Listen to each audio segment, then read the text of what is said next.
Olá, sejam bem-vindos ao canal Cláudia Grangeiro, Psicologia e Informação.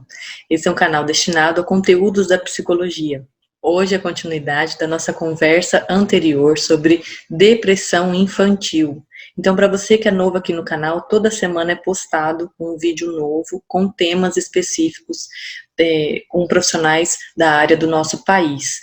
Hoje a nossa convidada é a Verônica, ela fala da cidade de Porto Seguro, Bahia. Seja bem-vinda novamente, Verônica. Obrigada. Verônica, hoje eu gostaria que você nos explicasse quais técnicas podem ser utilizadas durante a terapia para contribuir com a melhora desta criança. A psicologia, ela trabalha com diversas abordagens, né? Não cabe eu citar aqui esse momento, mas a abordagem que eu trabalho é a análise aplicada do comportamento e a terapia cognitivo-comportamental. Com as crianças pequenas, eu trabalho com análise do comportamento aplicada. Com os maiores acima de 7 anos, eu trabalho com a terapia cognitivo-comportamental. Certo? Por que tem essa distinção? Porque é a partir dos 7 anos de idade que a gente consegue trabalhar com os pensamentos da criança. Tá? Então, antes dos 7 anos de idade, eu não vejo essa eficácia, né, comparada com a análise do comportamento. Então, é um jeito que eu trabalho, tá? E não existe essa maneira correta de trabalhar. Foram as abordagens que eu escolhi, né, seguir nos meus atendimentos, certo? Então, assim, as técnicas que eu utilizo é de caráter, né, privativo, algumas delas, né? Mas, assim, como é que eu faço? Eu inicio com uma anamnese, que é a entrevista com os pais. Após essa anamnese, eu faço a avaliação dessa criança, né? Para fazer essa avaliação, eu utilizo escalas, checklists, testes psicológicos, né? Após essa avaliação, eu faço a devolutiva e após essa devolutiva com os pais, eu começo com a intervenção. Então, durante a minha intervenção, eu faço de acordo com a demanda dessa criança,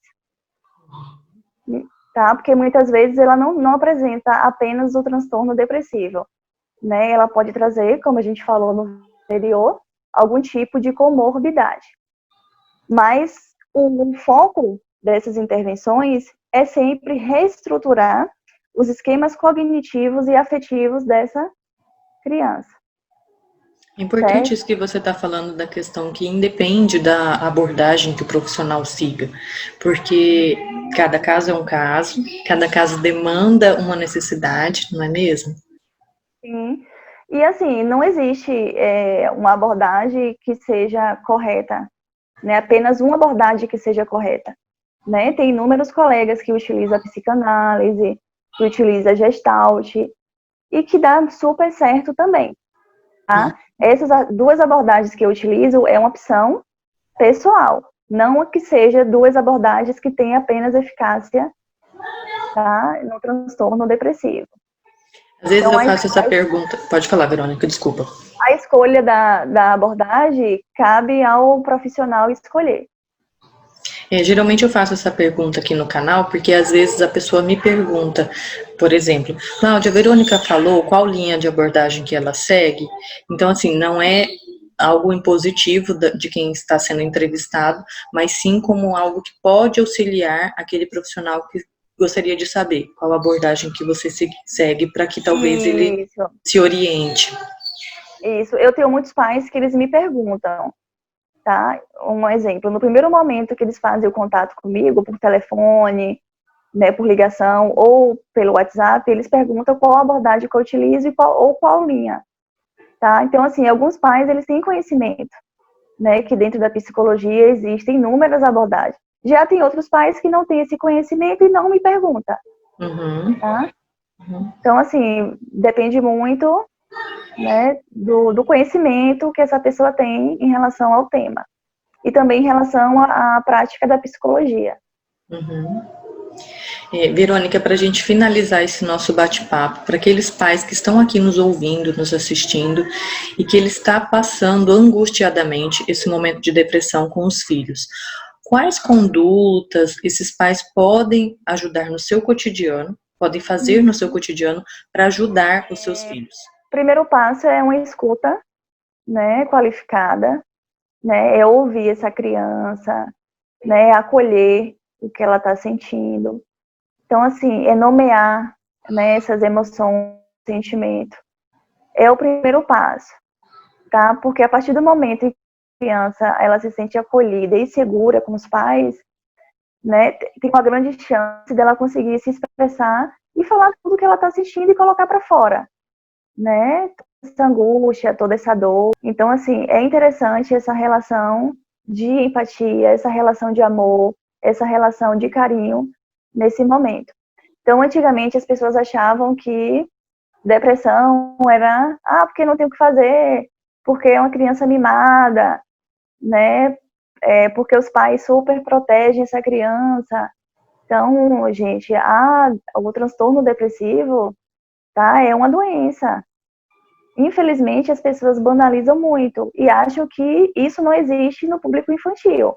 Mas assim como o adulto sofre com esse transtorno, a criança ela sofre também. Então, os pais eles não devem banalizar, né? Nem achar que a criança está querendo chamar atenção.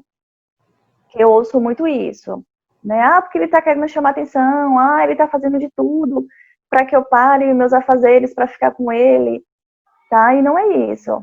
Muitas vezes o comportamento inadequado, ele vem como uma forma da criança falar, olha para mim, né? Eu só preciso que você sente para conversar comigo, eu só preciso que você venha brincar. Então, elas não têm ainda essa maturidade, nem o vocabulário para falar abertamente com os pais, né, o que elas desejam. Outra coisa que é muito importante também são técnicas de respiração. Então, o primeiro passo é os pais aprenderem a se acalmar, né, e depois estar acalmando essa criança. Não adianta o pai tentar conversar com a criança se ela estiver desregulada. Então, o primeiro passo para conseguir conversar, para conseguir ter um diálogo bacana, é os dois estarem calmos. Uma coisa que eu percebo muito também na minha prática é que os pais têm a necessidade de tentar resolver tudo naquele momento. Então, assim, a criança ela teve uma crise de birra, né? Ou fez algo que pegou o pai de surpresa. Então, eles têm essa necessidade de, é porque eu tenho que resolver agora. E muitas vezes não precisa resolver naquele momento. Ele pode sair, ele pode dar uma respirada, né? Pode pensar no que responder. E após ambos estarem calmos, é interessante ter essa conversa. E não ser naquele momento em que está todo mundo, né, com os ânimos à flor da pele. Então, eu sempre falo isso para os pais, né, que eles não precisam resolver tudo naquele exato momento.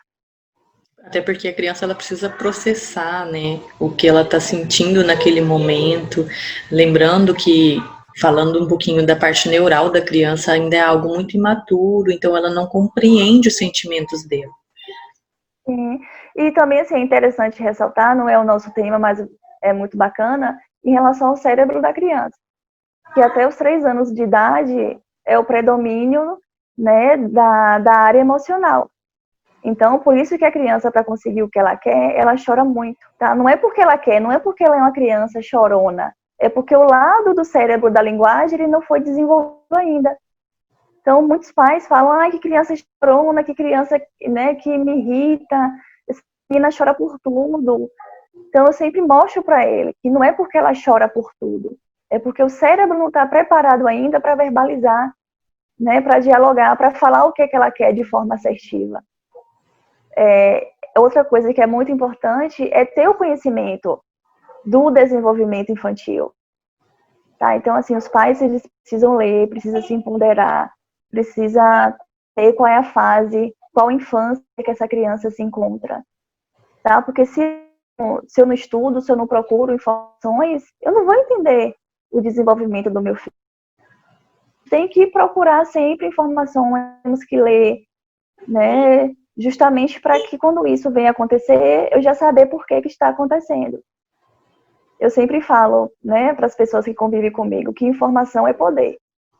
E se os pais eles têm esse tipo de conhecimento, de informação, vai ser menos sofrimento, tanto para os pais, nesse momento intenso, quanto para a criança, que ele vai conseguir ajudar esta criança. Verdade, você falou uma coisa muito importante, né? A autocobrança. Né? É nesse momento também que vem algumas crenças.